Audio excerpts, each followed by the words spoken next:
After the Cuban Revolution and suppression of non-communist factions, Fidel Castro and Che Guevara became international revolutionaries, but for the purposes of this video, we will only be looking at Cuban advisors and military activity in Africa. Cuba's general policy in Africa was to support socialist groups and anti-Western regimes by any means possible to export the revolution. However, there were instances such as the Simba Rebellion where the Simbas were essentially socialists in name only, with only their leadership being Maoists. And then the Eritrean War of Independence where the Cubans supported both sides for some time. It was all part of Cuba's military internationalism, which sought regime change and revolutionary foreign interventionism all over the world throughout the Cold War. Meanwhile, the Soviet regime's views on Africa and how to spread communism through the continent differed by General Secretary in the Soviet Union. But in general, the USSR was a bit more reserved than Cuba was for sending combat troops and advisors into Africa. But that didn't prevent Soviet aid and intelligence from supporting rebel groups and authoritarian regimes throughout the length of the Cold War. Something to note is that due to the Sino-Soviet split, the Soviet Union and PRC supported different factions that fought one another in Africa despite both being communists in several occasions. Just as a disclaimer, this video is not about every coup, military aid, advisory group, ground forces, or expeditionary troops that were sent to Africa by Cuba and the USSR, but rather a few major case studies. If you want, I can do a part 2 where I look at more areas in Africa where the Cubans and Soviets sent forces to support rebel groups and authoritarian regimes during the Cold War. Now, to our first case study, the Congo Crisis. During the Congo Crisis, specifically the Simba Rebellion from 1963 to 1965, Cuba and the Soviet Union were the primary backers of the rebels against the Congolese government. But before the Simba Rebellion, the Soviets gave arms to the UN and the Congo only in 1960 and only against Katanga. Then the Soviet support shifted to the Free Republic of the Congo from 1960 to 1962, and it was against UN forces. Back to the Simba Rebellion, though, the USSR wanted other neighboring states to also give aid to the Simbas, but nobody else wanted to because the Simbas were pretty crazy. The Simbas, for their part, would mostly execute a minimum of over 20,000 civilians instead of making a successful campaign against the government. Something else to note about Soviet involvement in the Congo Crisis was that one primarily factor that the Soviets were interested in was the fact that the Congo had vast uranium deposits which the Soviet Union wanted to increase their nuclear arsenals. In Operation South, White Giant, and Violetas Imperiales, the Democratic Republic of the Congo was able to defeat the Simba rebels and the Cuban ground forces that were present in the region.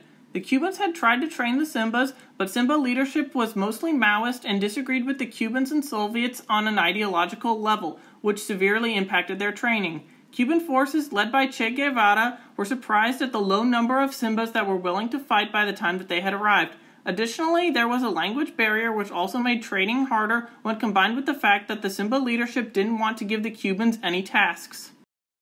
Our next case study is where the Soviets supported the Nigerian government against the Biafran separatists in the Nigerian Civil War from 1967 to 1970. The Soviets supported the Nigerian government due to the fact that Nigeria was willing to pay for Soviet arms while the US would not give aid to Nigeria as the government was committing genocide against the Biafran population. Additionally, the Soviets were generally against separatism in other states as the Soviet Union was made up of many nations and the Soviets sympathized with Nigeria's anti-secessionist policies. Therefore, the USSR sold armaments and MiGs and sent technicians and advisors into Nigeria to fight against the Biafrans as well as commit genocide against Biafra. Our third case study is the Ogaden War, but first we need some context for Somalia and Ethiopia and why the communists had a vested interest in the region.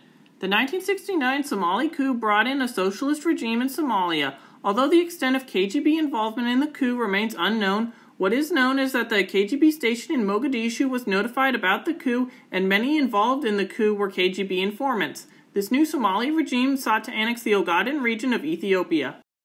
In Ethiopia, Mengistu Haile Mariam seized power in the 1974 coup against Haile Selassie and the Ethiopian Empire, which had been in power since 1270. Yep, you heard that right. Mengistu ended a dynasty which had lasted for 700 years. He established Derg, a Marxist-Leninist authoritarian ruling council which lasted from 1974 to 1987 until Mengistu rebranded his regime to be called the People's Democratic Republic of Ethiopia, which lasted until 1991.